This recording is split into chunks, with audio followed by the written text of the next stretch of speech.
I didn't have an opinion on Mel Kiper. I didn't have an opinion on Mel Kiper until Jake told me. He's like, "Oh yeah, he said the Eagles did good." Fuck Mel Kiper. Fuck Mel Kiper. I mean, you could say There's it's a low wrong, bar. man. There's They did a well. lot of professionals, NFL executives, things that do think Mel Kiper is hot shit. You know what I mean? I mean, he's a talking head. What do I they? don't go with him to base my entire strategy off of. It's more to learn information about players that I've seen zero fucking film on. Yeah. But the thing is, too, though, you got to give him some Let's credence start. because We're recording, right? yeah, we're Okay, recording. Good. You got to give him Yes. some credence Just in time. because the hype trains that get built off of his analysis are real, and they do affect. That is draft real. picks. That is Yeah. real. So He is not irrelevant in what he No. does. no, not at all. He just should be.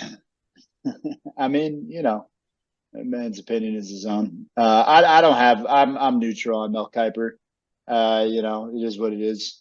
It's hard to trust a man with hair like that.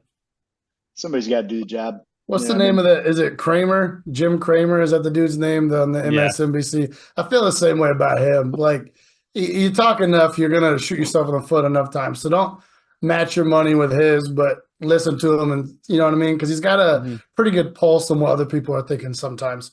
There's a whole Reddit thread of people doing exactly the opposite of whatever his advice is and proving that they've made more money than if you follow his advice. It's kind of like the Groundhog Day thing. Like statistically, since we've been keeping track of it, the groundhog is wrong almost 77% of the time.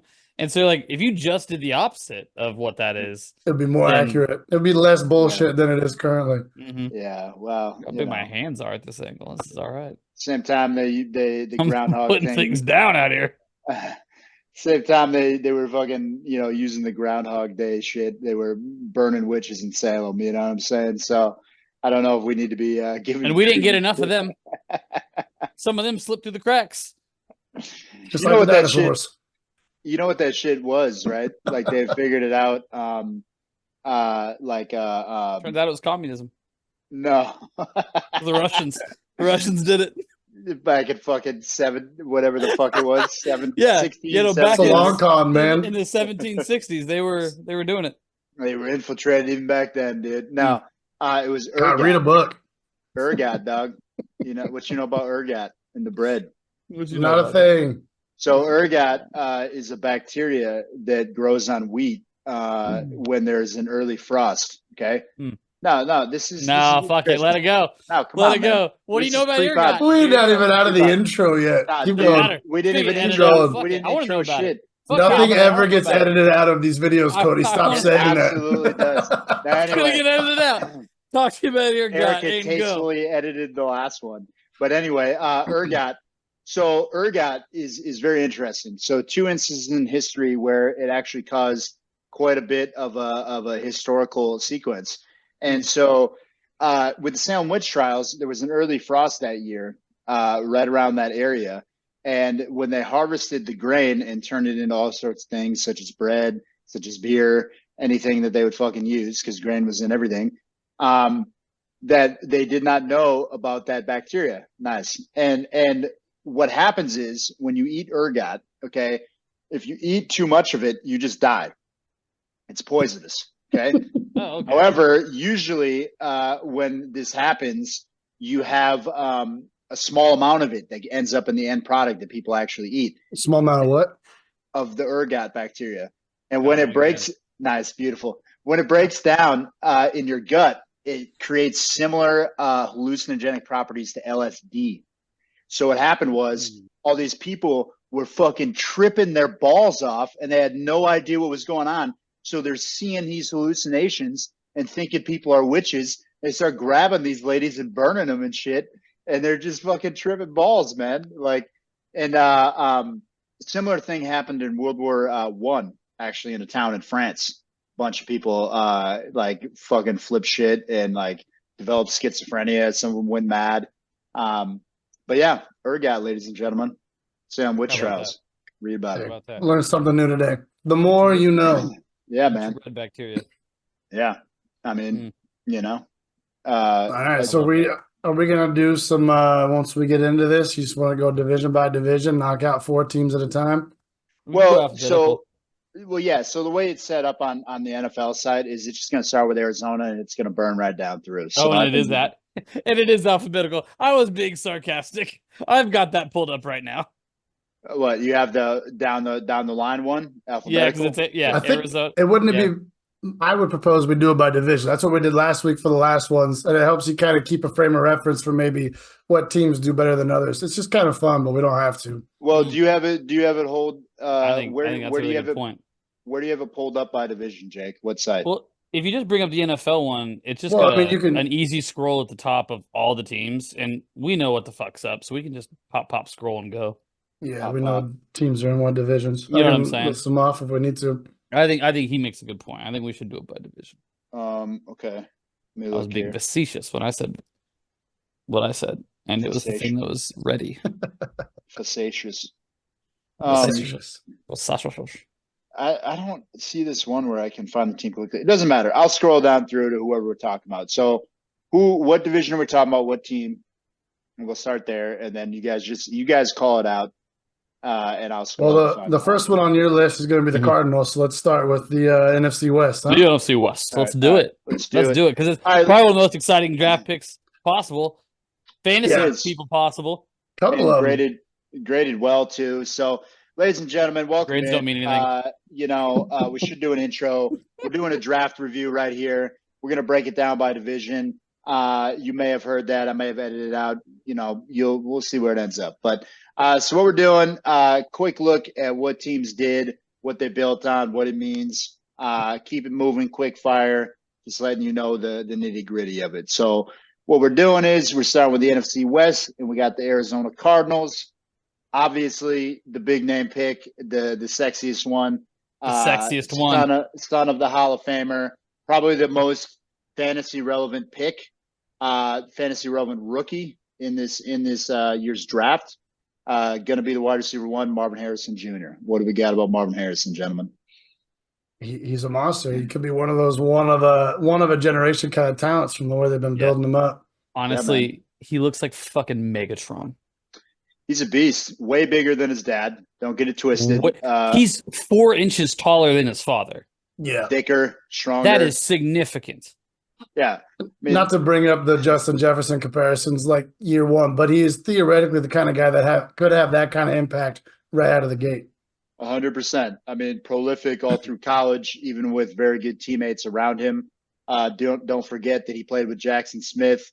I believe, he played with Jackson Smith and Jigba.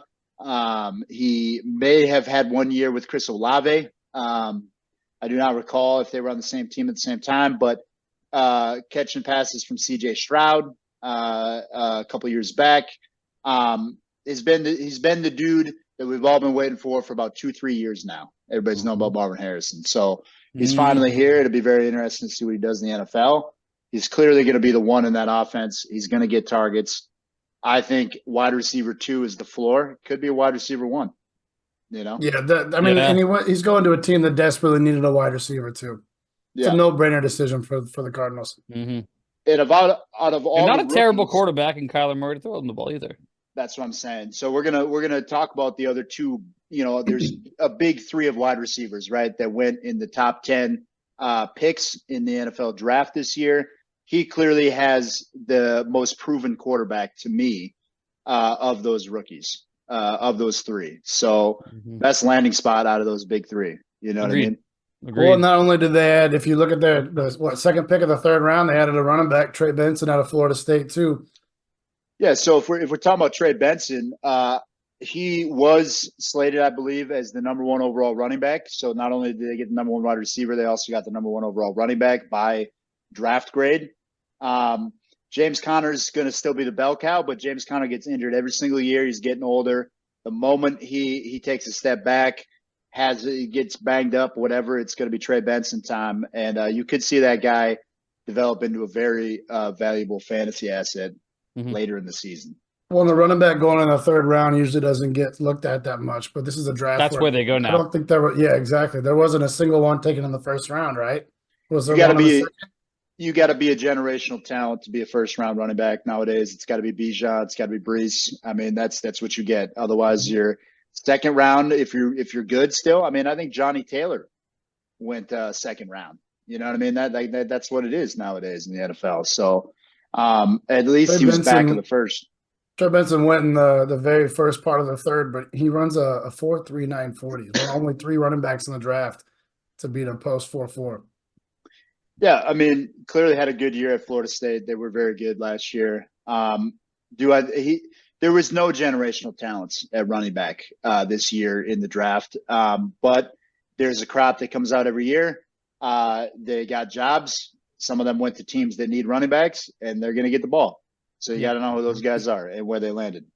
You know, this is one of them that I think you could draft later.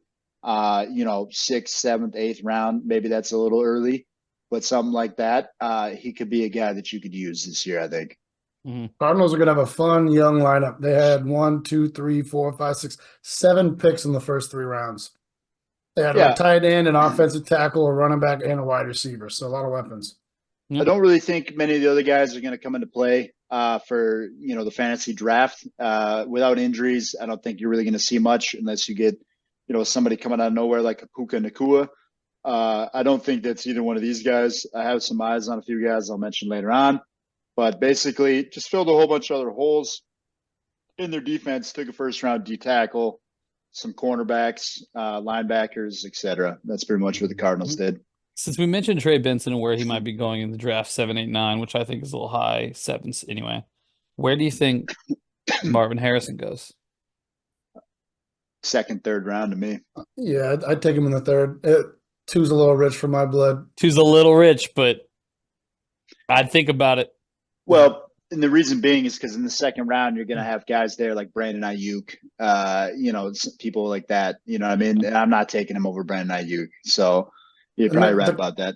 Cardinals have been one of the worst teams in the league. If they weren't, I might feel differently about taking them in the 2nd because you get attached to that and it can be an anchor. Yeah, I think the thing that's going to keep him afloat, given health and everything else being equal, is the fact that the only other real talented receiver that you have in that offense that flashed a little bit last year was Michael Wilson. Okay, he's going to be a 2nd-year wide receiver. He's going to have a starting job. He's nowhere near as talented as Marvin Harrison. It's just what it is. So, but anyway, should we move to the next team? Yeah, let's do the Rams. Yeah, let's do the Rams.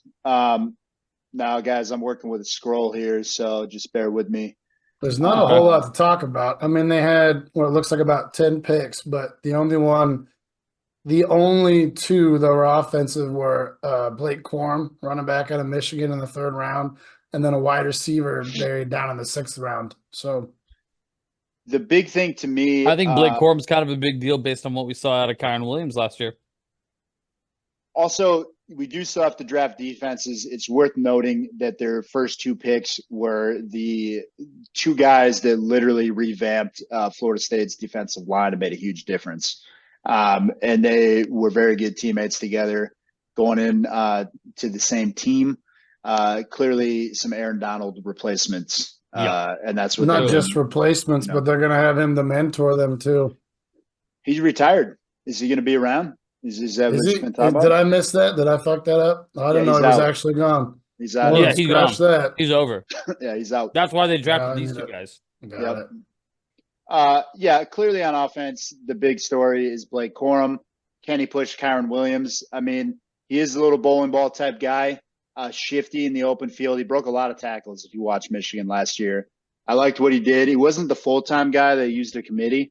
But whenever they were down by the goal line, it was Blake Corum. And he seemed always 27 rushing touchdowns, an FBS record. Yeah. I mean, sorry, not an FBS record, a Michigan record, but he led the FBS.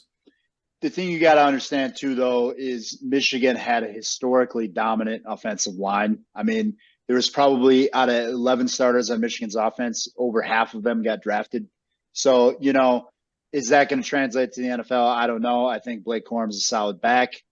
Without an injury to Kyren, I don't really see how he's going to get anything fantasy relevant. That's how I feel about him. I think his fantasy relevancy is based on the fact that it's gonna cap Williams a bit.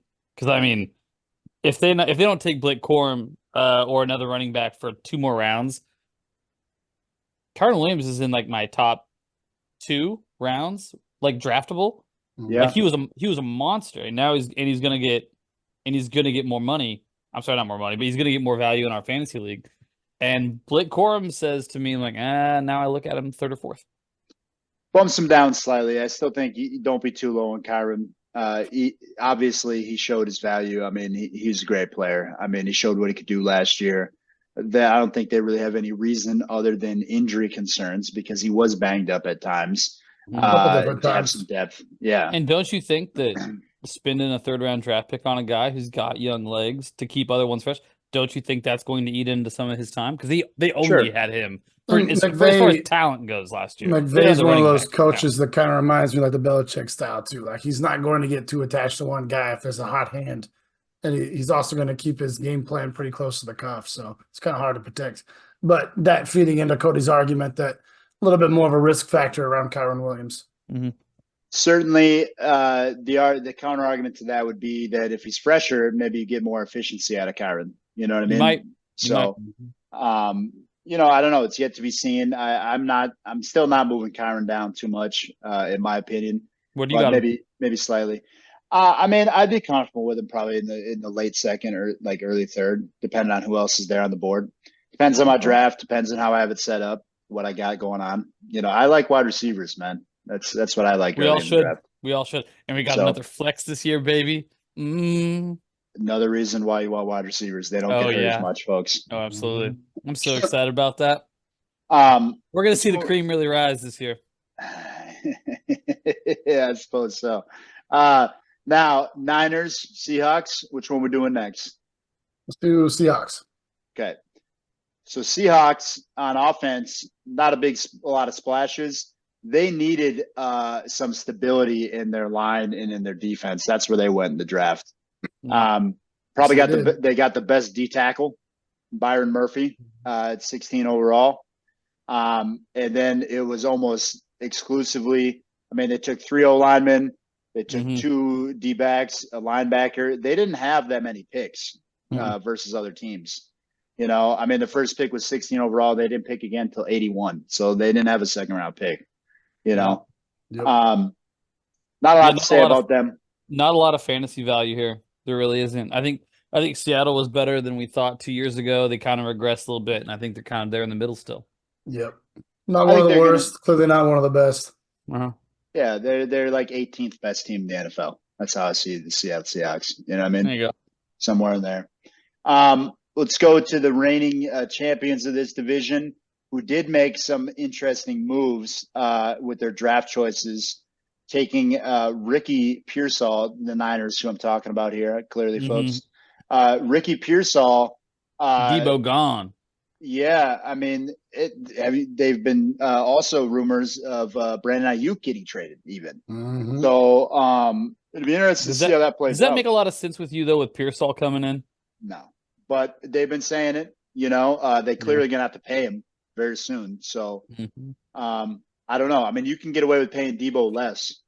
So I don't know, man. It depends on their accountants crunching the numbers and seeing what they want to do. But clearly, Brandon Ayuk is the top level talent in the NFL. He's not the elite of the elite like your CeeDee Lamb, Justin Jefferson, but he's not far behind that. He's very good. So I don't know. A lot of people didn't really like that pick. I think it makes sense. I'm not a big Pearsall fan. Okay, I don't think he runs the best routes in the world. I think he's fast. I think he's a little small. He's not my favorite wide receiver in this draft whatsoever. Yeah, but he might have had the best catch in all of college football last year. That one was something. Certainly. Highlights change careers. Sometimes a little misleading. A little bit. There's been people out there breaking down the draft thinking that Jacob Cowing actually might have a better NFL career, who was a much, much later pick out of Arizona, just based on, I believe it was about his size and durability versus Pearsall. I mean, obviously, clearly different draft capital there. Pearsall's going to be on the field. The only other one they took was Guarendo. I do know about him a little bit. He was a Wisconsin running back for a while. Explosive guy, transferred to Louisville. he's a depth piece at this point. I mean, with Christian McCaffrey out there taking anything and everything, probably again this year. So, I mean, without injuries, he's not going to see the field, but they did take him. So, which division we got next, boys? Keeping the NFC. Let's do the NFC North. NFC North it is. Start with the Bears. We should. We start with the Bears. Yeah. So let's start with the Bears. All the hype. Yeah. Two picks, first 10. I mean, no-brainer picks, right? Anybody would have made those. I just can't believe the Falcons boneheadedly, when you sign a $180 million contract for 4 years with a quarterback, and you have a chance to get one of the best wide receivers in one of the most wide receiver-rich drafts, you take a player who's not going to help you for 3 years rather than Rome Odunze. And you're like, Drake London's fine. And it pissed me off because they let the Bears have Rome Odunze. And now we're going to try to figure out how to cover them 3 monsters they're going to have lining up against us all year long. And Justin Fields, I think one of you guys maybe mentioned it last week, but Justin Fields has got to be pissed. Like, they refuse to put weapons around that guy till the very end, and then they're like, all right, Caleb Williams, here's a fucking squad for you, dude. Yeah, Hall of Famer, one of the best young wide receivers, top 20 clearly in the league, and DJ Moore.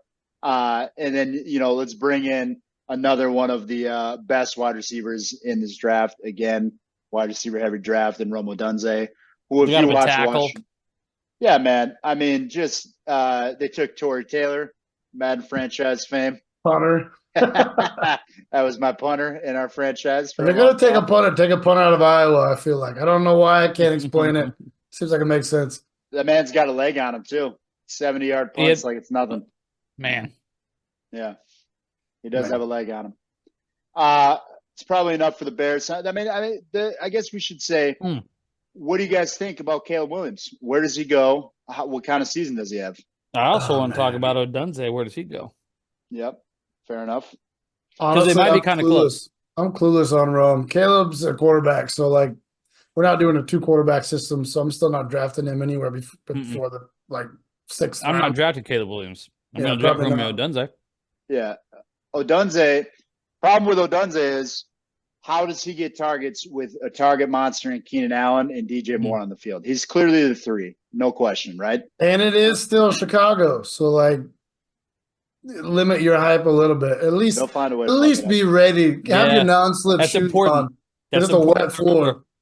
That's important to remember because some franchises they feel away forever because they've been away forever. Remember how excited we were about all the weapons in Atlanta?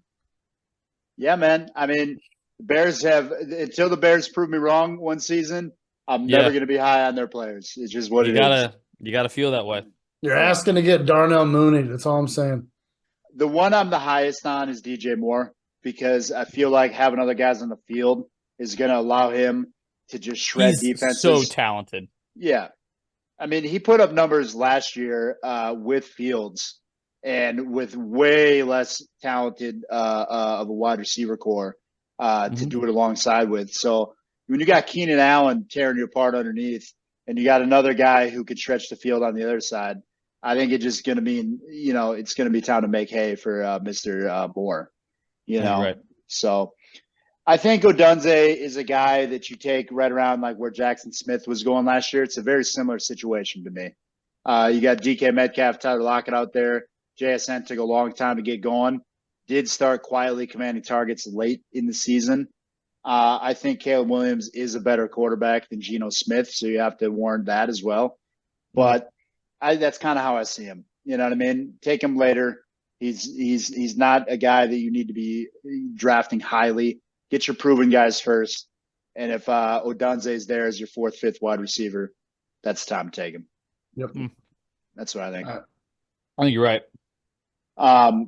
So let's go Lions. The Lions? Not much to That's talk what I about. say the best for last? There's not much to talk about. Detroit's got 2 offensive linemen and then 4 defensive players. Came screaming in to take the best cornerback in the draft right before the Packers were on the clock. So thanks, Detroit. And then they need it. You've They seen it do. before. You know they need it. You should Yeah, also thank Dallas TJ for Reader, giving them that 2 one corners. true. because it was Dallas's pick. Yeah, and I knew, I was like, Dallas ain't taking a corner. Dallas ain't taking a They corner. got Deron Bland and Mr. What's his face, Diggs on the Diggs. outside. So Mhm. yeah, I forgot about him because he didn't play. But you know what I'm saying? Hey, dude, he didn't play. Unfortunate injury. He didn't play. So anyway, recency bias. Yeah, not a lot in Detroit. They're going to be good. That's all you need to know. They're going to be good again. Probably got better. They kept all their guys, paid them a lot of money, made them happy. They're going to be good. Yep. Yeah. To the Packers. Let's talk about Packers. Let's do Not it. a lot there either. Packers, How many picks? 7, 8, 9, 10, 11 picks. A lot. Tons of yeah. picks and not a lot of excitement on the offensive side of the ball. They to me as a Packers Tackle. fan, they did what they took the players that they needed to take. I was Yeah. a little shocked that we didn't take any corners, but they must have felt they had more depth at corner than I did. Clearly, the biggest hole in the defense was safety. They took, by some people's opinions, the top 2 safeties in the draft. Nice to see that. One of Took them's the top name is linebacker. Evan Williams. Yeah. How about that? How about that? And he's out of Shut- Oregon. Shout out to all the bourbon I drank as a teenager. And also took Javon Bullard, same guy I took in the franchise. So Nice. you got a strong safety in Bullard, a free safety in Evan Williams. The only one that they took, Marshawn Lloyd, if you've read anything, thinks he was the best running back in the draft. Some other people think so too. He's going to be all Packers fans that think that. No. There's many people saying that they thought maybe he could be the best running back in the draft. He's just not as fast as Trey Benson, but he's kind of a bowling ball. A lot of missed tackles. I think he was second in FBS and missed tackles forced. So he's shifty in the open field. Had a great season for USC. Not going to see the field without injuries. Might challenge Mr. Dillon for RB2 status, though, in Green Bay. Do we need to know anything about Mr. Michael Pratt, 7th-round quarterback drafted out of Tulane? Absolutely not. No. All right. It's Jordan Love's team. So what do we got? We got the Vikings. Vikings did a lot, too. Made a lot of trades. Did a lot of shaking and moving. Part of the QB hype, 2 picks in the first round, and then, not a whole lot to talk about after that. Kevin O'Connell drafts J.J. McCarthy again. He loves him. Loves him, wants him, needs him. Mm. It's J.J. McCarthy. That's what it is. Again, not really fantasy relevant. The other big splash pick was Dallas Turner. Was slated as the highest edge rusher. Went slightly behind Latu. I was surprised Turner slipped as far as he did. Yeah, me too, honestly. Some people think he's a little raw in his pass rush arsenal. They think Latu's a little bit more polished that way. I think that's probably why he slipped. But I think Dallas Turner's a better athlete. So, which sometimes is what really matters when you're an edge rusher in the NFL. So, that's the Danielle Hunter replacement. That's why they've made that pick, clearly. Vikings. Still do not see them having much of an impact in the NFL this year. I don't think they're there. They're a couple years away. You think McCarthy, JJ makes an impact the first year? He certainly got the weapons to do it, but there's talk that Hawk isn't going to be back until like week 7 or 8. I don't know if you guys have heard that. But because of when he had his surgery and the rehab process, a lot of people don't think he's going to be available. So you're already down a weapon there. Clearly, you got Aaron Jones, explosive out of the backfield, passing game that helps the quarterback. Unless I'm so sorry. Go ahead. Well, no, I was going on, but you got JJ out there, best wide receiver in football, and you got a young talent in Jordan Addison, so that's going to help him too. Yeah. Do you think there's any way that the 3rd overall selection of the 2018 NFL Draft, Mr. Sam Darnold, gets any playing time this year for Minnesota? I think he could start. He could start. Minnesota's not in a win now scenario, so they don't need McCarthy to. You know what I mean? I just don't know if he's ready to go. I don't know much about McCarthy as an NFL quarterback. I just don't. I think he's better than this. but the scary vibe I get out of McCarthy is that he's a guy that was on an uber talented team for 2 years, a la Mac Jones. Yep. Okay. The hype around Mac Jones, he's a proven winner. Okay. But there was not a lot of athletic, skills there to help him do that. JJ McCarthy, I think, is more athletic than Mac Jones. Clearly, he can run. He's definitely more mobile. I think he's a better quarterback. Do I think he's going to come in and be the best rookie quarterback of this class? Not by a long shot. Do you think that's because Caleb Williams exists, or do you think because he's closer to fourth or like third, fourth, or fifth? I honestly think that Drake May, we need to keep it moving. I think that Drake May is going to be a better quarterback than him, even in New England. But let's keep it buzzing along here. We can get out of Minnesota. Let's go. That's the whole division, I think, right? Which one do you want to do next? NFC East. You want to talk about the boys? There's not a lot there either. Yeah, let's talk about Philly first. They seem to have had Philly or Washington both had pretty solid drafts, according to the experts. Which one? Washington, there's a lot to talk about. Let's talk about Philly real quick, and then we'll go down to Washington. I mean, Philly, not a lot on the offensive side of the ball. Now, lottery pick-wise, I told you guys about this dude about a year and a half ago. Johnny Wilson is a massive wide receiver out of Florida State. He's like 6'6". He's got Mike Evans all over him. He needs to learn how to not drop the ball. That's his biggest thing. That's why he fell in the draft. He's crazy talented. I watched multiple games with that guy in a contested catch situation where he was an absolute monster. Is he going to get on the field? A lot of comparisons to Darren Waller I'm seeing. He very well could end up being a tight end. A wide receiver, type tight end like we see in the NFL a lot nowadays. He would not be much of a blocker as a tight end without putting on quite a bit of weight, but he could easily be a slot tight end. If they wanted to get him on the field, that's where he could end up. He could maybe play. Dallas Goedert plays in on the line. He could play a slot role if they're going big, something like that. But I mean, you just saw them pay Devonta Smith and AJ Brown. So I mean, third wide receiver at best, and there's other guys there. They took a wide receiver out of Texas A&M ahead of him. That guy probably has first dibs on that role if he can claim it in training camp. But it's pretty much it. 2 big corners for them. You could see a very intentional effort to address that defense that just completely imploded last year. Couldn't stop anybody. Yeah, man. I mean, it's kind of thing.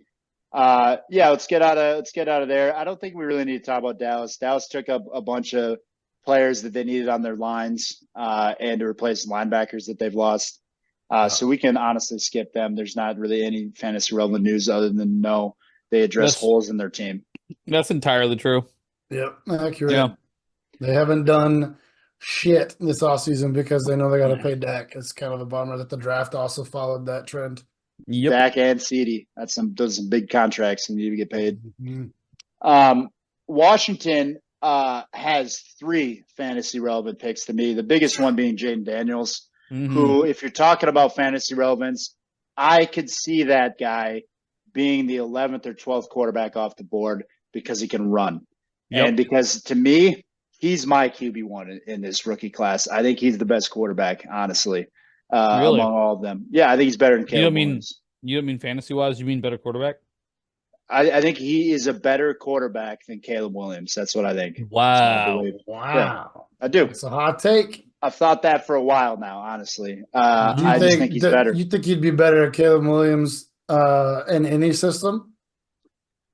I mean, there's clearly systems. If you're talking about a pocket passer type system, I mean, Caleb Williams is like that. But Jay Daniels proved that he can throw the ball from the pocket too. He can throw it in the pocket. He throw it on the run. The only thing that I want to see Jaden Daniels do is learn how to slide, my man. You can see all type of highlights of him trying to spin off somebody and getting absolutely wrecked by a safety. Yeah. So don't do that, man. Or we're not going to see it much this year because they hit a lot harder in the NFL. Yeah, they do. So,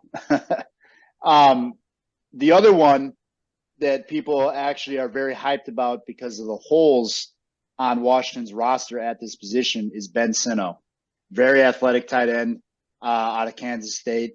And the biggest competition he has is old man Zach Ertz. This man's going to see the field a lot. you could see him be a surprise Sam Laporta. It's possible. There you Okay. go. How about Luke McCaffrey though? 3rd round wide receiver out of Rice. I mean, it's mostly hype because of the name, but has not been playing wide receiver very long. Very unpolished at that position. He played, I believe, he was playing either cornerback or running back before that, until maybe the last year in college. Obviously, when you have a pedigree like that, you gotta give him some attention. I mean, the genetics are there clearly. I mean, some attention. I mean, it's 3rd round. Yeah, it's not like he's a 7th round wide receiver. I mean, he's the guy that could come into play. It's kind of than his brother. Is he really faster in the 40 than his brother? He strikes me as the kind of player that could have an impact, but probably not until 2 or 3 years down the road. Seems like a learn the system kind of guy. You don't think he could do like a Hunter Renfrow kind of thing? Maybe. I don't know. I mean, he could be. I mean, Hunter Renfrow is a really good technical receiver, so I guess that's kind of a poor, poor analogy there. Yeah, listening to some interviews of Christian McCaffrey talk about the household that they grew up in now, so I have no doubt of the discipline that dude has. So if he's got a good head on his shoulders, he'll probably make some kind of impact. His dad made it to the Hall of Fame yet? If not, I mean, I don't know if he's Hall of Fame caliber, but his dad was a hell of a wide receiver for a long time. So he definitely has a great teacher, you know. So, yeah, man. I don't know. Luke McCaffrey could be a surprise. Again, there's so many holes on that team. So there's places to be claimed. Jahan Dotson had a forgettable year last year. The only proven wide receiver you have there is Terry McLaurin. So, you know, who's getting old, you know, he's getting old quick. So, how about the Giants? What'd you say? How old is Terry McLaurin? He's been around for a while now, man. He's got to be at least in his 6th, 7th year, maybe. 28. Yeah. He'll be 29 at the start of the year. Okay. Season, I mean. You're right. Not a spring chicken. All right, let's move on. Yep, let's do New York because New York had some big time picks too. Kind of sad for me to see Mr. Neighbors have to be catching passes from Daniel Jones. Same. You know, I think he's so good. To me, it's 1A and 1B with him and Marvin Harrison because Malik Neighbors, if you haven't heard it, folks, there's a lot of people that think he's every bit as good as Jamar Chase. Which is pretty wild a comparison to make because we've seen what Jamar Chase can do. Yeah. So, what college did Chase go to? LSU. Wide receiver. It was LSU, right? Yeah, because they make everybody. And Neighbors has more receptions and receiving yards than Chase did while at LSU. Yep. And you know, but Chase is also like fending off. There's like other Justin factors, Jefferson. sure, but if you just look at the numbers. Yeah, you're right. Neighbors didn't have no bum in the other dude, Brian Thomas. He's a hell of a wide receiver too, man. 1st round pedigree as well. Okay. He's not Justin Jefferson. I'm not saying that, but he's not a bum. Got it. There you go. Yeah. So, yeah, I mean, Malik Neighbors, take him. Obviously, I would take him before Odunze because of talent and because of need. They don't have anybody else. Depth chart. Yeah. Yeah. Exactly. Would you take him in our fantasy drafts before the 7th round? Absolutely. Yeah. I love him. Before the 5th? 5th is about where he needs to be. 5th, 6th. Yeah. Okay. That's what I think. I'm at 4 or 5 with him.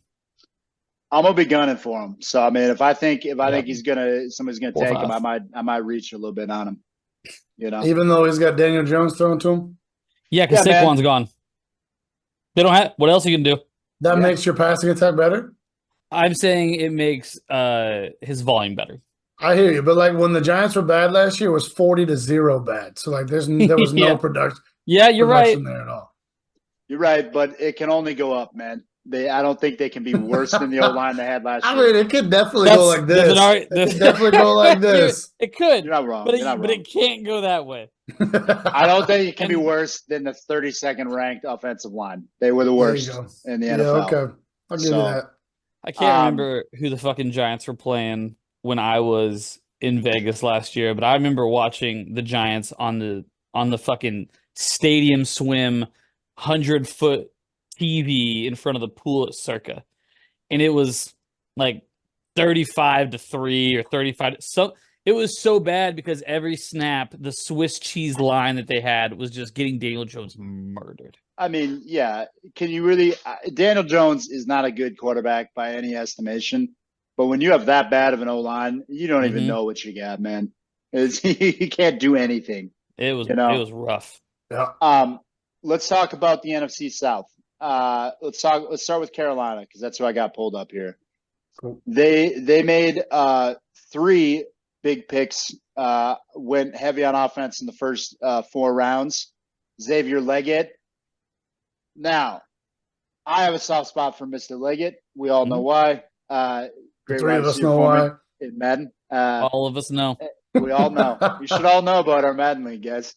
But a lot of people think he's raw, does not have a refined route tree.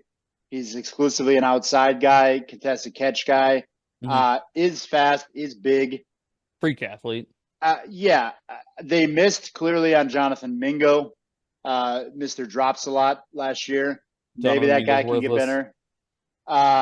This guy, I think, is going to be the 2 in that offense behind Mr. Johnson, Deontay Johnson, that is. And they're clearly going to be better. They made improvements. We'll see what Bryce Young has got for real this year, I think. I don't think Bryce Young is good. Might not be. Definitely hasn't shown. We know.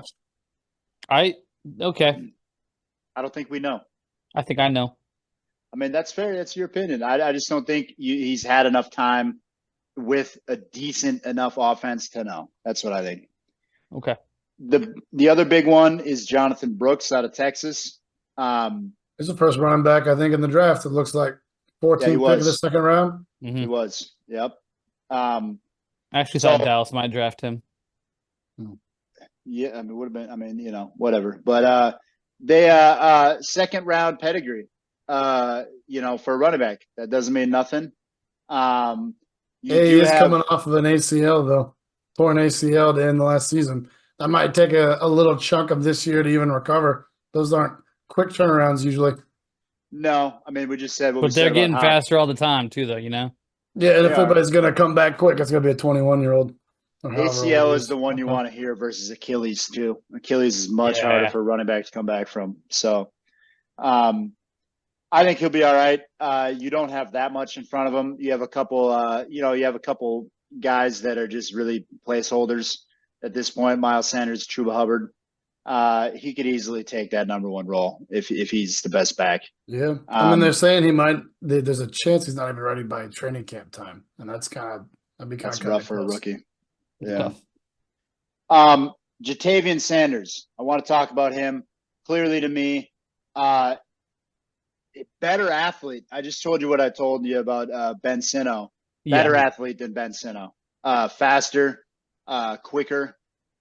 He is a receiving tight end in an offense that needs receiving weapons. I don't think you're going to want to take him in our draft because there's better guys. But I'd slot him in there around like tight end 15. I think that's roughly where he might be if he starts for them. He'll be a streaming tight end, is what you're saying this year? I think so. Yeah, especially if their offense is at least competent. You could really play him. Really hard to trust any fringe pieces in Carolina, though. It's true. French. They said French pieces. That's what. Yeah. That's what I said. To me, you don't know about Jatavian Sanders, the French tight end out of Texas. Dude, now that's why we're doing the pod. Jatavion. Jatavion. That's on me. Is that more French or less French? I'm not even sure. More French, sir. Pick up a book. Pick up a book. Okay. Jatavion Sanders. All right. Tight end 2 in the rookie class in my book. Behind Mr. Bowers. And honestly got a better landing spot because he actually has a quarterback that they have. I mean, they got Gardner Sunshine out there, but I don't know. Anyway, let's get out of Carolina. Talk about the Saints. The Saints. Only thing that means anything to me is Spencer Rattler. when Derek Carr throws 4 interceptions for the 5th time in the season, Spencer Rattler might see the field, folks. Spencer Rattler's not coming in. That's Carr's team. We'll see, man. I'm gonna slow the roll on this fucking Derek Carr hate real quick, okay? Yeah. I mean, he's like 0.3 Baker Mayfield's. Just because Baker Mayfield is better than him does not mean that Derek Carr is trash. Hey, much better. Doesn't mean he's not. Anyway. They also the best name drafted player, Kool-Aid. The Kool-Aid man. Yeah, I know. Not fantasy relevant. Fell because of injury. Might have been the CB1 in the draft. Was it not for injury? He was a hell of a player at Alabama. Yep. Tampa Bay Bucks, the reigning champions of the NFC South. Because of Baker Mayfield. Who got the bag. Good on Baker. Good on him.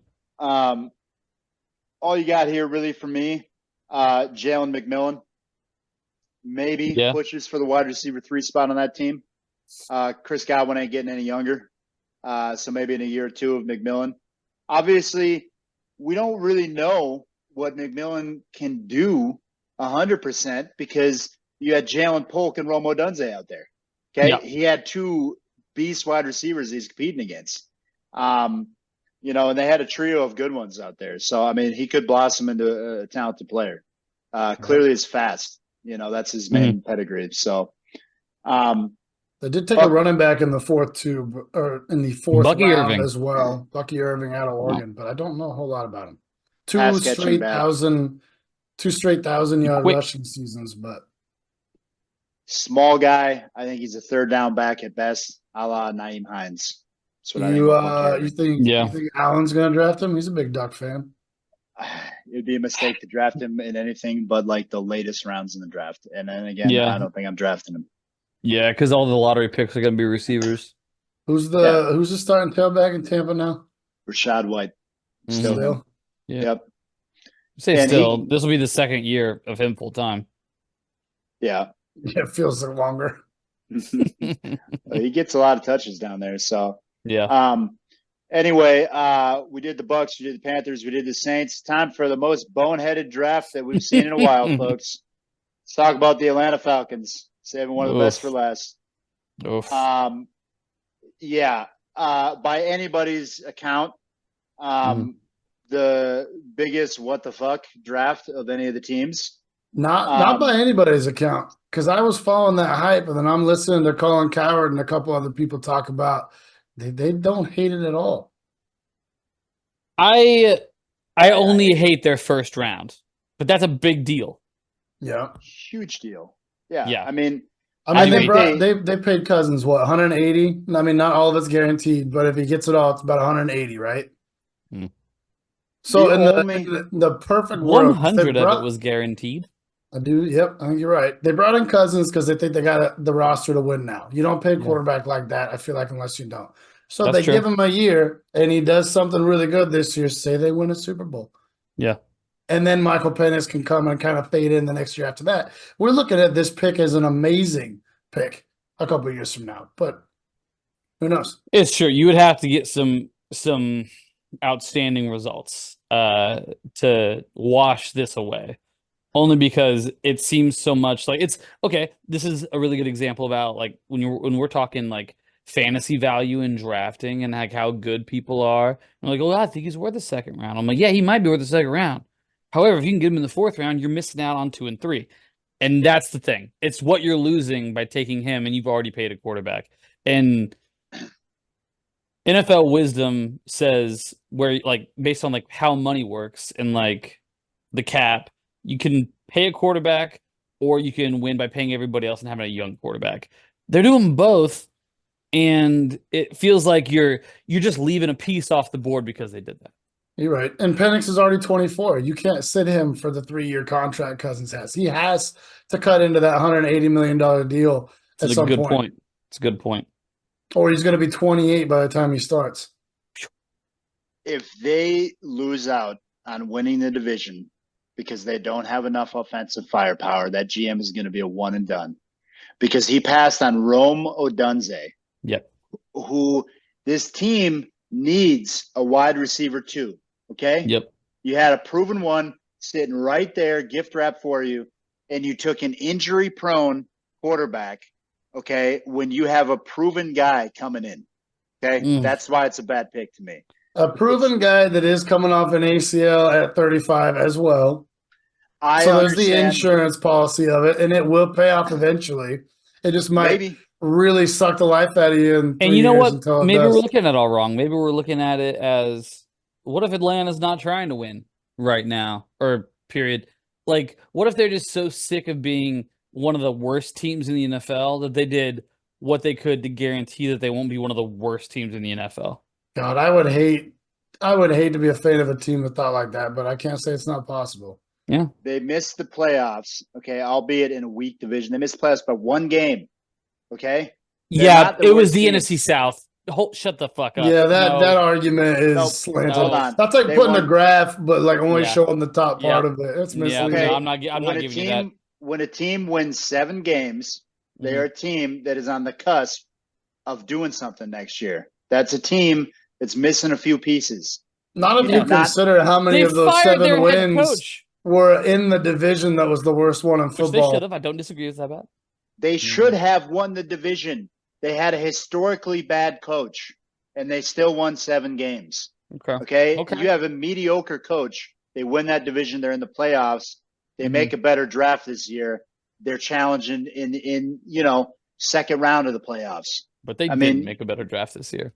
No, they didn't. And that's my thing, is that, like, I hear all the arguments and I understand the logic, and I understand the coach wanting to cover his ass and saying that, well, what happens if Kirk Cousins comes out and he ain't right?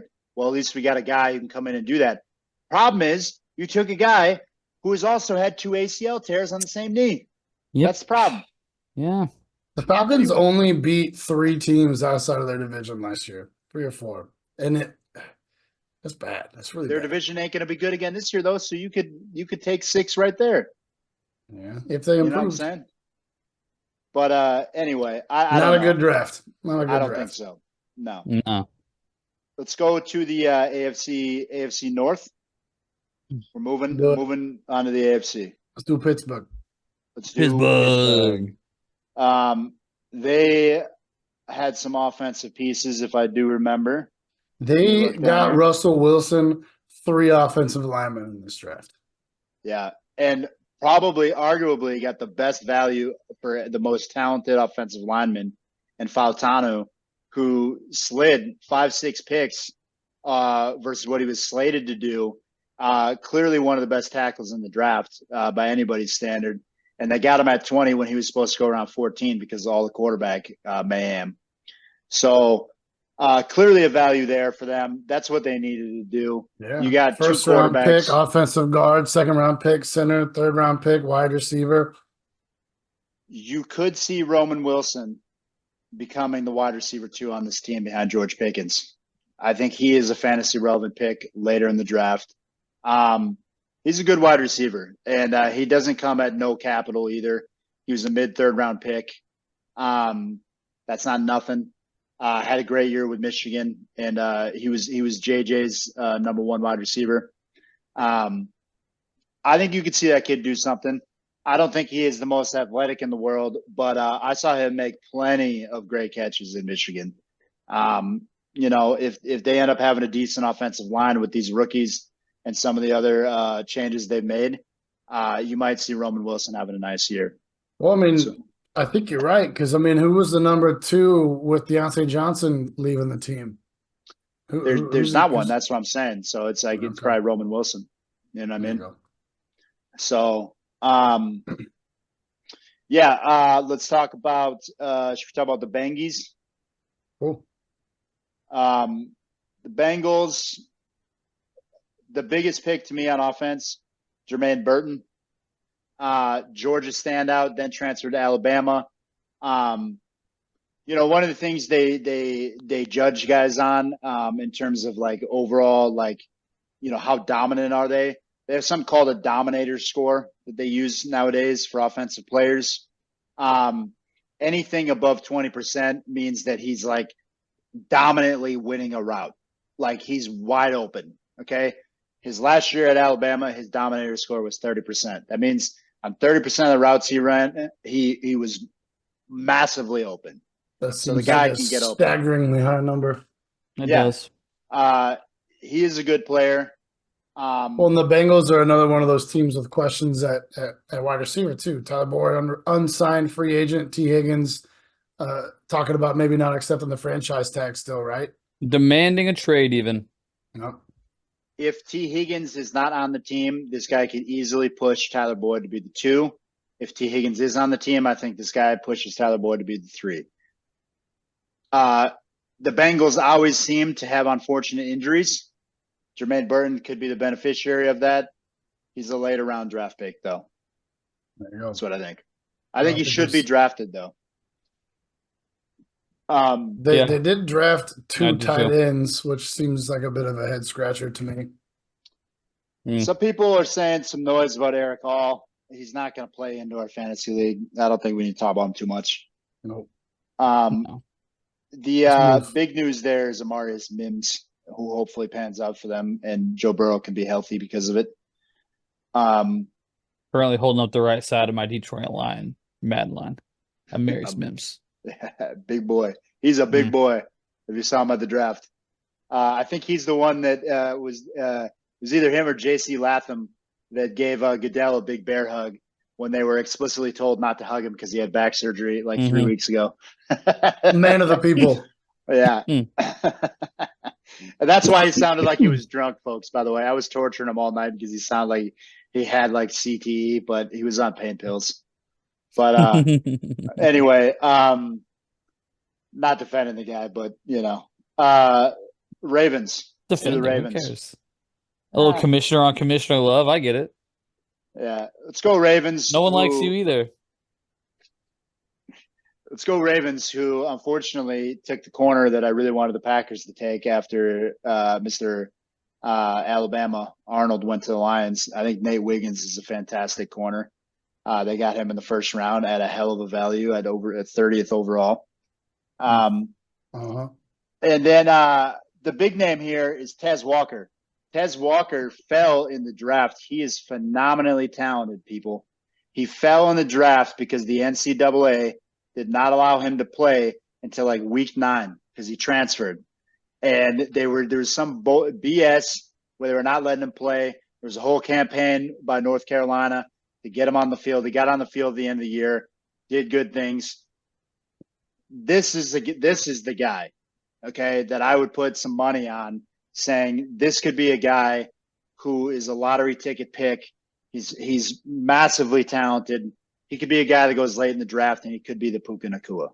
That's what I think. The late round flyer that might win you a league, kind of. Absolutely. If it hits. That's who I would put my money on. Him and maybe Burton, but Burton's got more to overcome. The Ravens really only have Zay Flowers and Mark Andrews, so Tez Walker's going to be on the field, I think. Yep.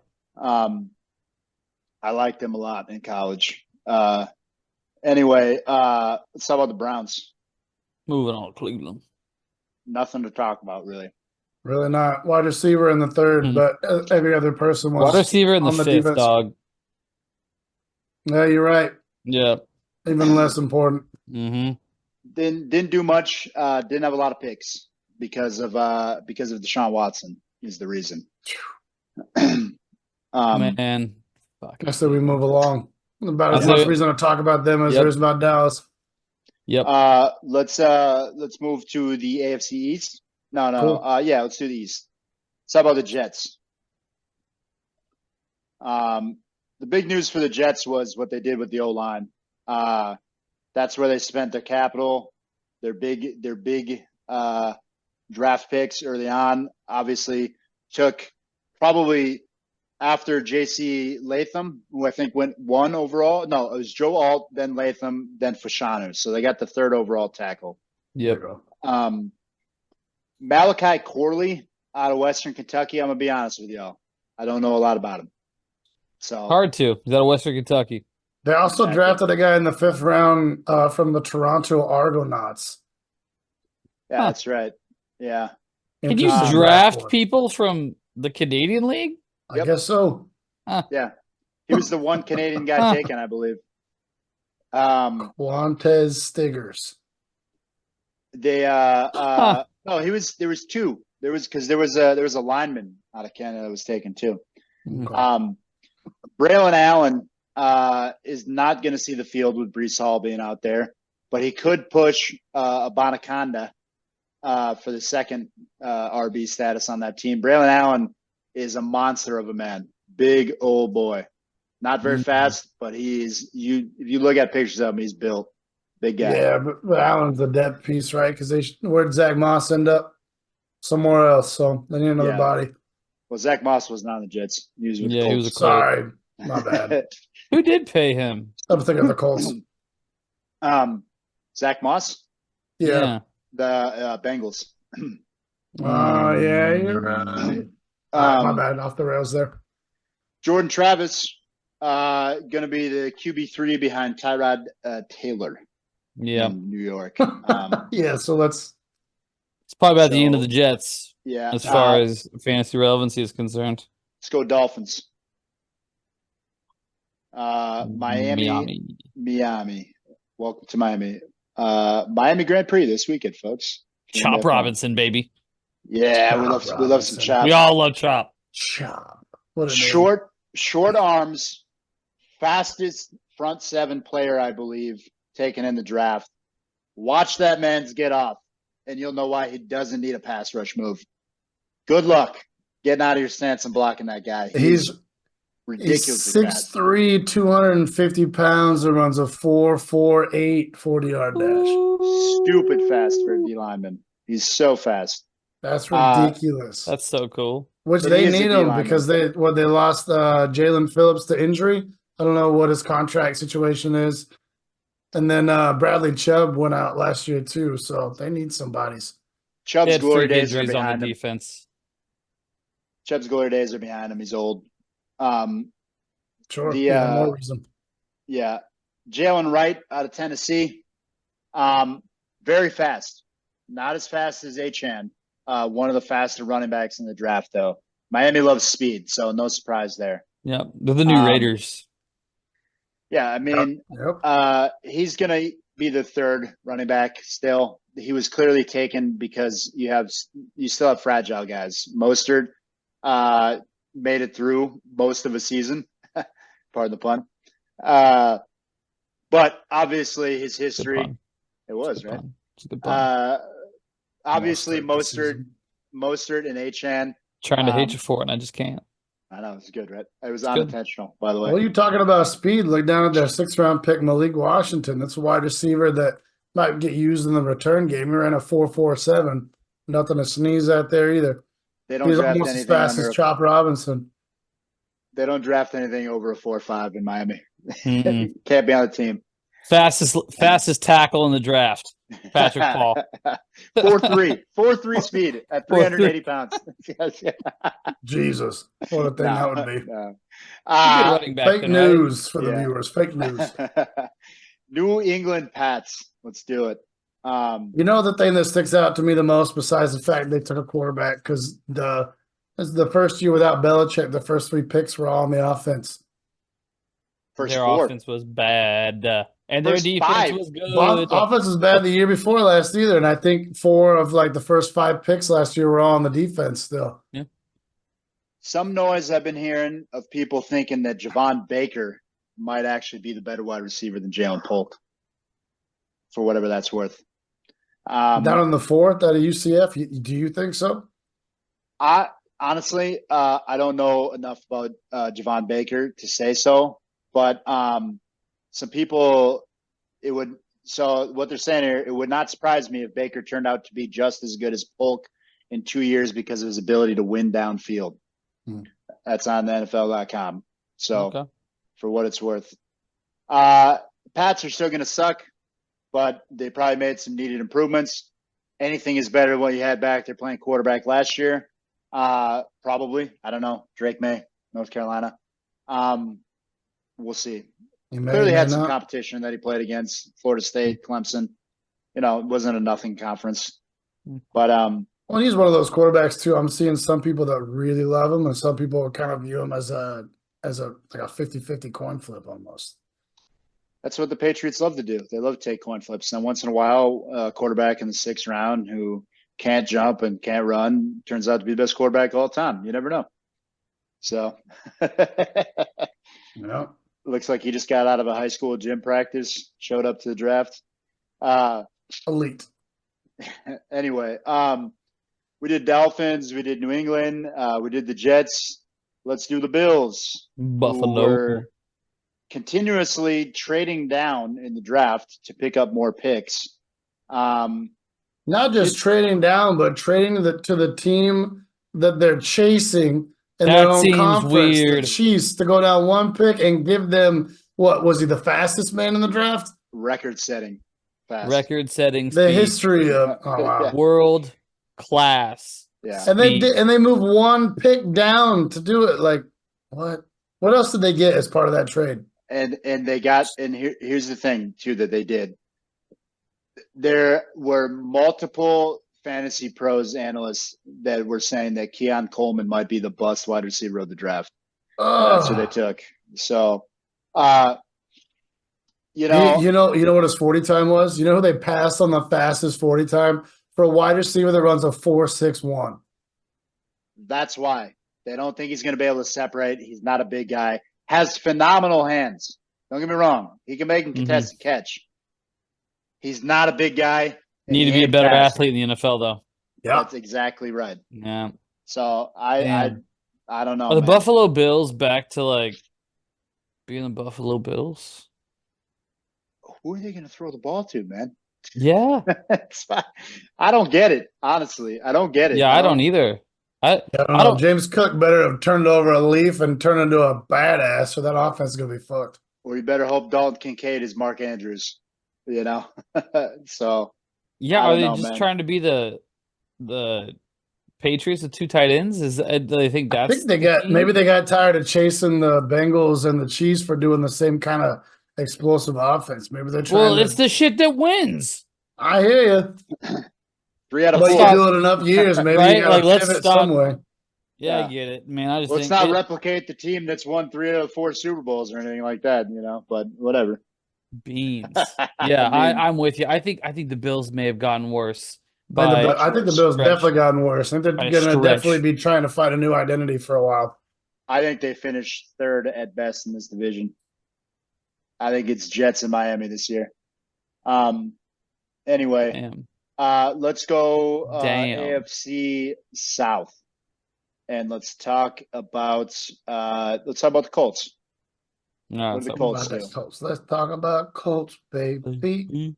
Let's do it. You guys start talking because I'm finding it. Wide receiver in the second round. What do we know about Mr. Mitchell out of Texas? 4.34 40, pretty fast. Which is, there you go, Cody. You got your wish. That's your burner for Mr. Richardson. He's gonna be their down the field guy. And let me back note something for us that we did not talk about because he got injured. Do not forget about Josh Downs. He was a great wide receiver for them last year. He will be the 2 on the team. Adonai Mitchell. You were preaching a lot of Josh Downs. Josh Downs is gonna be nice, man. He's gonna be a value pick in this year's draft. Real nice. If Anthony Richardson stays healthy, I don't know how much I'm into receivers in Indy that aren't named Michael Pittman, but like Gardner Minshew is making other receivers look more fantasy relevant too. I want Anthony Richardson on my team again, not because of him throwing the ball. I want him like I want Jalen Hurts on my team. You know what I'm saying? Yeah, touchdowns. Yeah, and an actual QB1 has a better, I feel like, feel for finding that number 1 receiver too than the backup. You know what I mean? They probably shifted coverage to the number 1 target and made Minshew throw to somebody else. You better hope they've been running some simulations with that man where he slides against anybody that looks bigger than 220, though. Because if it's not a DB, man, you better be sliding. Don't be trying to run over linebackers and linemen. You know what I'm saying? No. So, yeah, man. Adonai Mitchell, burner, home run hitter. Problem's going to be targets out there with Downs and Pittman. Yep. And Richardson. And a running-based offense. Okay. Because they still love JT. Exactly. So about the Jags. The Jags got the big one. at 23 overall. Brian Thomas, not a massively talented wide receiver room. You got some guys there that are wide receiver 2s at best. Maybe Brian Thomas. Jack's first 5 picks. This is kind of tangent, but first 5 picks: LSU, LSU, LSU, Florida State. They're trying to get some people close to home. Yeah. And they took Justin Jefferson's brother, Jordan Jefferson, out of LSU. They're not brothers, but anyway. Fake news. Brian Thomas is a much better wide receiver than maybe he was shown. If he was the only guy on that team, his numbers would be even bigger. He's out there with neighbors. Okay, but Brian Thomas did put up a lot of numbers still. So don't sleep on the guy. I think he's going to be solid. He's not a guy you need to reach for or anything. Obviously, he's a first-round wide receiver. He was what, the 4th one taken? He was the 4th guy. Okay, so he's the next one after the big 3. So I mean, that says something that they saw him that way. And honestly, just a receiver at LSU, I just trust it. Yeah, I mean, they know how to build them there. Clearly, at this point, we should know that. Yeah. 2 of the best 3 wide receivers in the NFL out of LSU. So, let's talk about the Texans, who already made all their moves, really, for their splash guys. You clearly weren't going to see them take a wide receiver. They don't need it. They have 3 great ones. Yep. A tight end in the 4th, and if you look a little bit closer, he was his tight end in college, coming out of Ohio State, Cade Stover, pairing him back with C.J. Stroud. Yep. Not going to get in front of Dalton Schultz without an injury after the year Schultz had last year. Some money too. Yeah, and they should have. He had an amazing year last year. So they addressed the O-line. They beefed up. The Texans are going to be good, folks. They're going to be good next year. So do not be surprised. Do you think they're going to be better than Buffalo? Yes. Wildly better. Wildly better than Buffalo. All right. Absolutely. Ooh, I love it. I'm so happy. They like that Stover guy, though, for like that Vernon Davis effect. So he played running back in high school, so he blocks well downfield. So, like, he's versatile. And I can see that offense with Tank Dell and some of those young, shifty, quick guys really causing some heads to spin. Now let's talk about the turd of this division. Clearly, the Tennessee Titans. Soon to be the Paris Bulls. Yeah, soon to be first team in Europe, folks. Honestly, did what they needed to do. They need a lot. Took a great tackle. It starts with your lines, and they clearly need to rebuild that. They were not good on either side of the ball. Big men first. Yeah, so I like the picks they made. They went J.C. Latham, and then they took T'Vondre Sweat, good tackle, good D tackle out of Texas, and then continued that vibe. The first 4 picks have no relevancy to our fantasy football league whatsoever, and they drafted a wide receiver in the 6th round that I don't think matters a whole lot either. Nah, so let's keep it moving. Keep it moving. Does that do it? No, we got the West. We got the West. AFC West. So let's talk about the Chiefs. Which clearly, hey, NFL, how about we stop giving the Chiefs weapons? Okay? How about we play a little defense, Buffalo? Everything Kansas City touches turns to gold, man. Not only did they get him, but they got that who's that rugby guy? Which one was that? They got they didn't draft him, but they signed him as a free agent. Luis Rees-Zammit. Okay. Unreal. Fast as hell too. He's gonna be their kick returner with the new rules. New rules for NFL kickoffs this year. Gonna be exciting. Is Xavier Worthy gonna be the new Tyreek Hill? That is a big bar to you're asking, is he gonna be the next greatest? I mean, it's an obvious parallel. You'd be doing a disservice by not bringing it up. Yeah, that's clearly. Kansas City with Mahomes. And when he first came on the scene, he was just that down the field burner. Yeah, and Patrick Mahomes could throw a ball 90 yards. Clearly, that's what they're hoping. And here's the thing: is it's there for the taking because Rashee Rice very well could be suspended for the first 4 games of the year. That's yet to come out yet. Probably will be. So I think 2 games.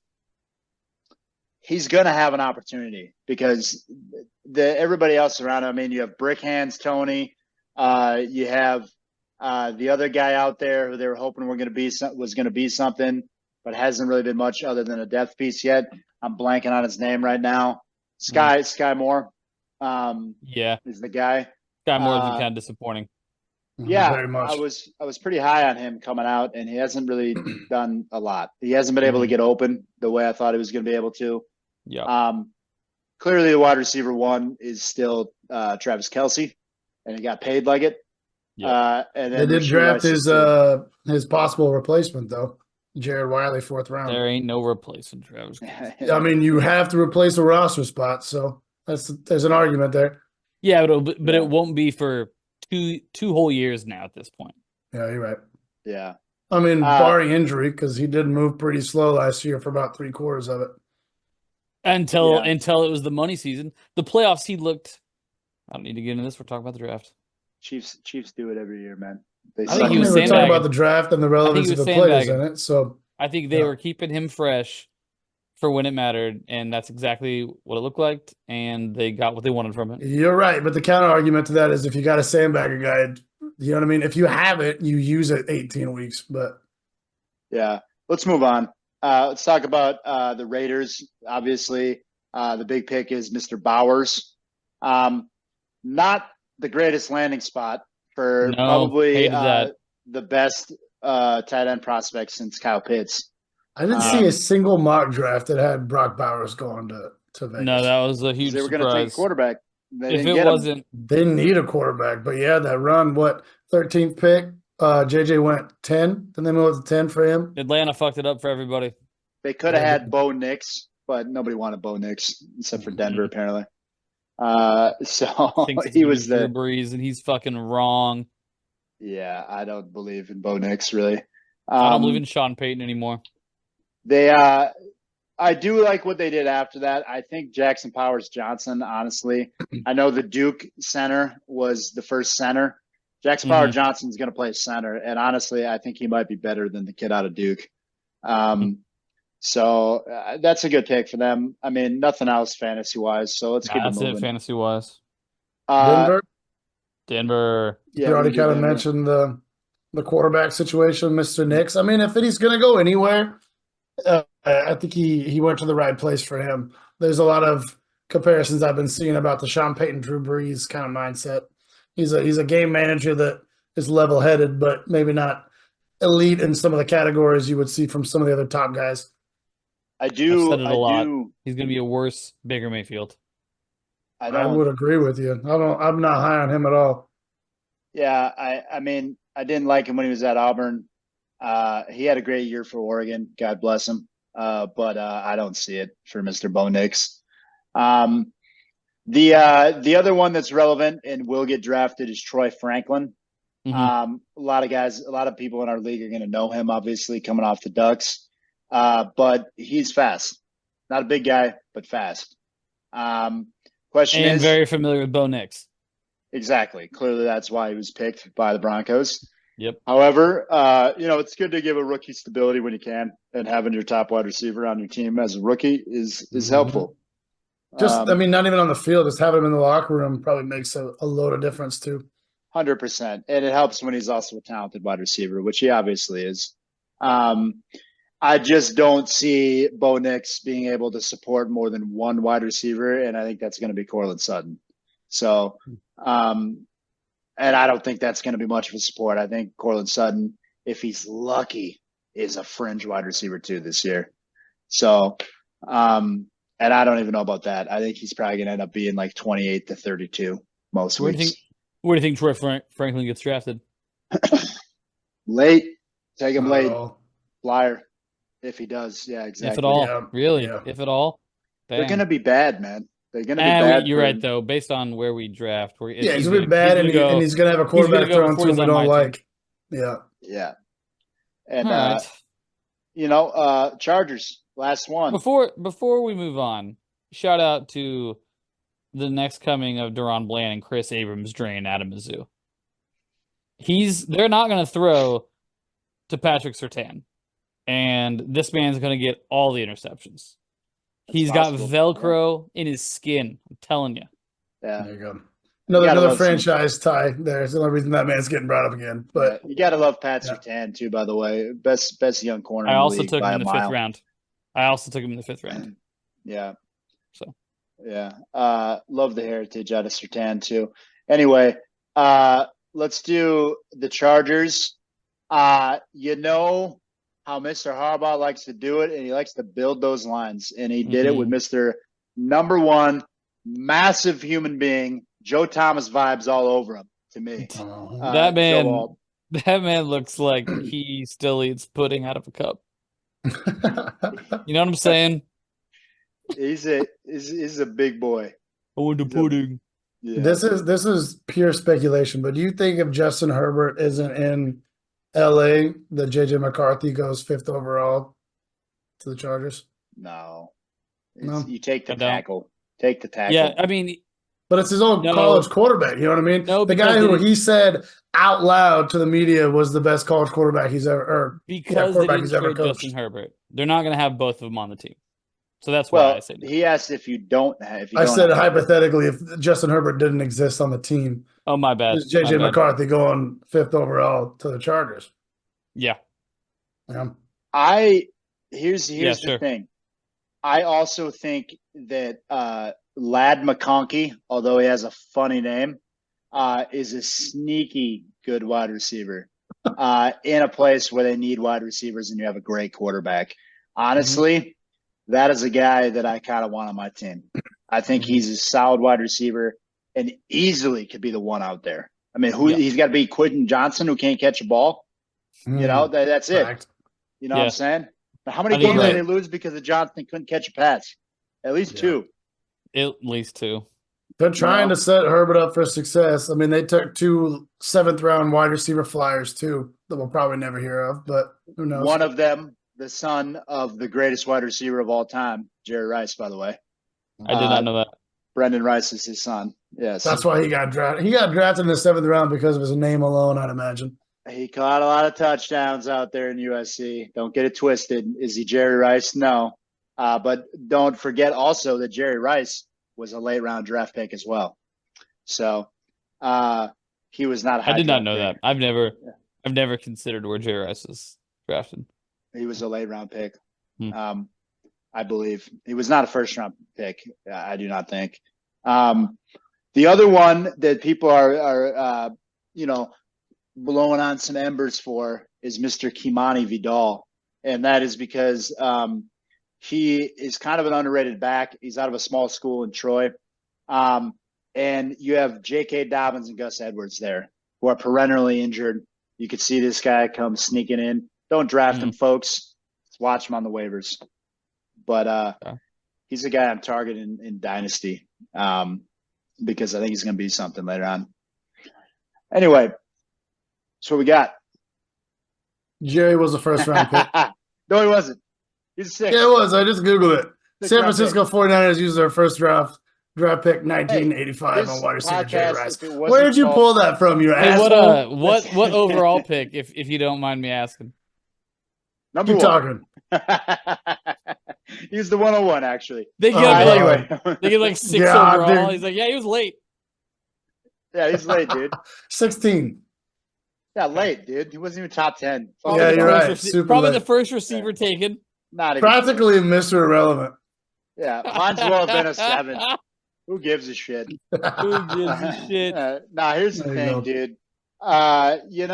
If this podcast wasn't called the Dundee League Pod, it would be called a Conjecture and Other Facts podcast. It would just be called Pure Conjecture. That's what it would be called. That'd be a great name. It'd be a terrible name. Nope. It's called Pure Conjecture. It might be accurate, but that'd be a terrible name. Just for the trivia mates out there, there was 2 wide receivers drafted ahead of him, Eddie Brown and Al Toon. Al Toon, father of Wisconsin legend Nick Toon, who played as Russell Wilson's wide receiver 1. And uncle. Had no career. 7 degrees of Russell Wilson. Damn it. Yeah, dude. Nick Toon, man, was a monster at Wisconsin. When he scored a touchdown, the whole stadium would go, Toon! It was fun. Yeah, but that was fun. It was fun. There you go. It was fun when we scored over 70 points 3 times that year. It was great. Wisconsin never does that. Anyway, so ladies and gents, that'll fucking do it. Thanks for listening. Hope you got a little bit of knowledge. Jerry Rice was a 7th round pick. Don't let me tell you different. He might as well have been the Donald Driver of the San Francisco 49ers, ladies and gentlemen. Might as well have been. What do we have looking forward? Do we got any plans for the next pod for the people to know? Which division do we want to do first in our breakdowns? What are you When does excited that about? start? Maybe we send that to the group and let them decide. Fuck them. Or at least take in their input. We could. As long as their input doesn't have anything to do with our decision, I'm fine with it. Let's That's not how that works. Any division, but the NFC South. I don't want to start with that turd of a division. Okay. So let's talk about something fun. Let's talk about the Super Bowl winners. That's what we did last year, right? AFC West. That's a fun one to begin with. Yeah, it is a fun one to begin with. Clearly, Matt, they're going to own that division, and it ain't going to be close. Don't do it now. Don't do it now. Yeah, we're not getting into it. Let's break it down in that episode. Yeah, chill out. Hey, we'll give them a little moose. When are we doing that, though? Let's do it next week. Or do we want to wait 2 weeks? Is it time? I don't want to do it next week. It's not time yet. We got May, June, July.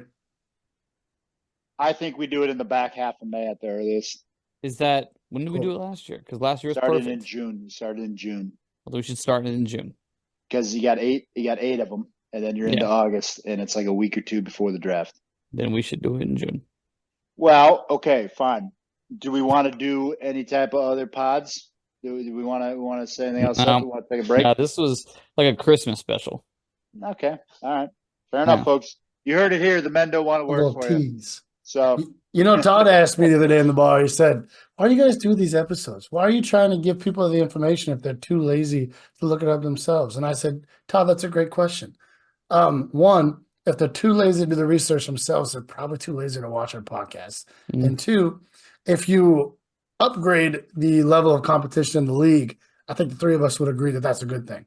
It is. I mean, it's easy to look at it from our point of view when we win all the time, because we want to be more proud of ourselves. We want to actually beat people. Sorry, I've been. You're talking to the Sacco of the league, yeah. Jake prescribes or subscribes to the Ricky Bobby mentality. If you ain't first, you're last. And if you can do them both in one calendar year, then added bonus. Yeah, man. Basically, Jake, about 2 years ago, or roughly when he won, that was the Ricky Bobby, the shake and bake Ricky Bobby. The one that's flying to victories, win championships. I slingshotted him. Banging the chick with the big titties. Last year, it was the Ricky Bobby that was running around in his underpants. I'm on fire. Save me, Tom Cruise.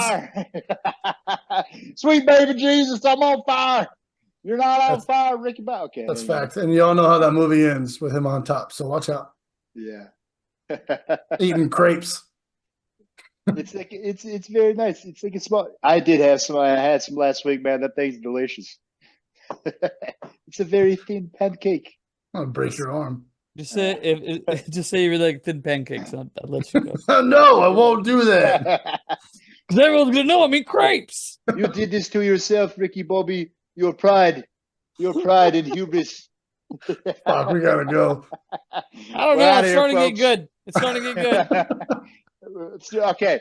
All right. Another hour right now. Best parts of Ricky Bobby. We'll just edit it out, right? Shoot it. That's we'll edit it out. All right, guys. Peace. Thanks for listening. If you listen, See you when I see you.